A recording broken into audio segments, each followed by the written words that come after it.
So here we have the 2018, this is a Leaving Cert Higher Level Maths, and this is paper 1. So the first question, we are asked to solve the simultaneous equations. So we can see that we have 3 equations and we have 3 different variables, so x, y and z. So these are called 3 variable simultaneous equations. So the first thing that I would do is I label each of my equations. So the first one we can label equation 1, the second one we can label equation 2, and the third we can label equation 3. So kind of the process, if we're to solve 3 variable simultaneous equations, is we have to eliminate one variable from the first pair of, from say a pair of equations, eliminate one variable from a pair of equations, and then we have to eliminate that same variable from another pair of equations. So then we'll be left with 2 equations in 2 variables. That same variable from another pair, and we'll be left with 2 equations in 2 variables, which we can solve the usual way that we solve simultaneous equations.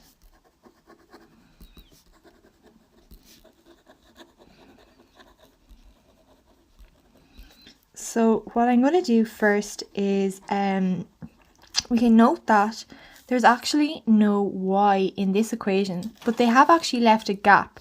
So I would nearly put in 0 y. So say if we wanted to go about, so I mean we could eliminate y from the first pair, and then we can say bring that with this pair, or we could eliminate another variable. So the variable that I think we could eliminate, so I might go with eliminating z, because z just seems to be kind of an easy one to eliminate. So if I go with my first 2 pair of equations, so equations 1 and 2, so 2x plus 3y minus z is equal to minus 4 and 3. So I'm going to eliminate z from equations 1 and 2. So the first thing, if I'm going to eliminate z, I have to have the same coefficient. So they both have to have either a 1 or a 2 in front of them, because either of them have 1 or 2s, and then they're going to have to opposite signs. So they already have opposite signs, so they have to have the same coefficient. So I'm going to try and get a 2 in front of this. So in order to do that, I'm going to have to multiply both sides of this equation by 2, and if I do one thing to one side of my equation and the exact same thing to the other, the equation stays balanced. So I'm going to get my equation 2 and multiply it all by 2. And then the other equation is just going to stay the same. So now I'm in a position to add them together. So I have minus 2z plus 2z, so that's going to cancel. 4x and 3x, so that's going to be 7x, 6y and 2y, so that's going to be 8y, and then 14 take 8, so that's going to be 6. So I would now label this equation equation 4.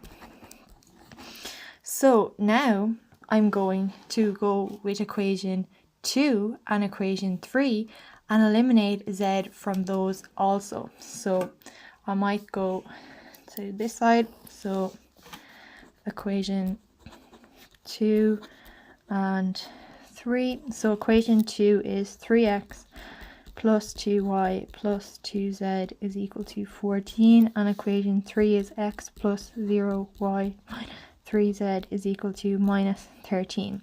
So if I'm going to eliminate z from this one, I'm going to have the same coefficient on both of them. So in order to do that, I'm going to have to get a number that 2 and 3 will multiply to give. So I'm going to go with 6. So I'm going to have to multiply both sides of this by 3 and both sides of this by 2. So that'll be 9x plus 6y plus 6z is equal to, so then I'll have 14 by 3, so that will be 42. So then I'll have, so then the next line I'm going to have to multiply by 2, so 2x, and then if I multiply 0 by any number, the answer is still going to be 0. So if I multiply 0 by 2, the answer is going to be still 0. So then minus 6z, and then that's going to be minus 26. So now we can bring them together. So we have 6z minus 6z, so that's going to cancel. We have 9x and 2x, so that'll be 11x plus 6y is equal to, so that'll be 42 take 26, so we'll get 16. So now I'm going to call this equation 5. So now I'm going to bring equation 4 and equation 5 together, and hopefully I'll be able to solve for x and y.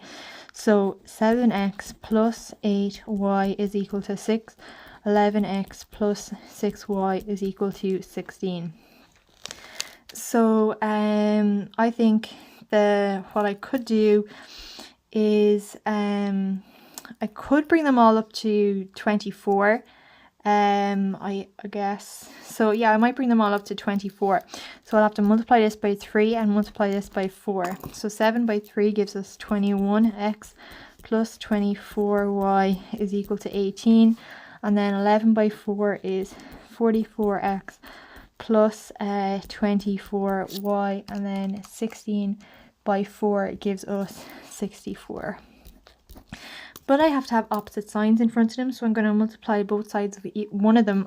I'll say the first one by a minus, so they'll all become minus. So then I have, these will cancel, and then I have 44 take 21, so that'll give me 23x, and then is equal to 64 subtract 18, so it's equal to 46. So now if I want to get what x is, I'm going to have to divide both sides by the coefficient of x. So divide both sides by 23, and I get x is equal to 2. So now that I have what x is, I'm going to put that back into either one of these and figure out what y is. So I'm going to go with the first one, 7x plus 8y is equal to 6. So I'm going to sub in x as 2. So 7 by 2 plus 8y is equal to 6. So 14 plus 8y is equal to 6. So 8y is equal to 6 minus 14. So now that's going to be, so 8y is going to be equal to minus 8. So y is going to be equal to minus 1. So now I have what x and what y are. I'm going to have to sub either of those back into, say, one of my original equations to get what z is. So say if I pick this one, so I figured out that x is equal to 2, y is equal to minus 1. So to get what z is, I can say plug it into equation 1. So 2 by 2 plus 3 by minus 1 minus z is equal to minus 4. So 2 by 2 gives me 4. 3 by minus 1 gives me minus 3. Minus z is equal to minus 4. So that's going to be 4 take 3. So I'll just bring it over here. So 4 take 3 gives me 1 minus z is equal to minus 4. So then we'll have minus z is equal to minus 4 minus 1. So minus z is equal to minus 5. So z will be equal to 5. So my answers for that are z is equal to 5, x is equal to 2, and y is equal to minus 1.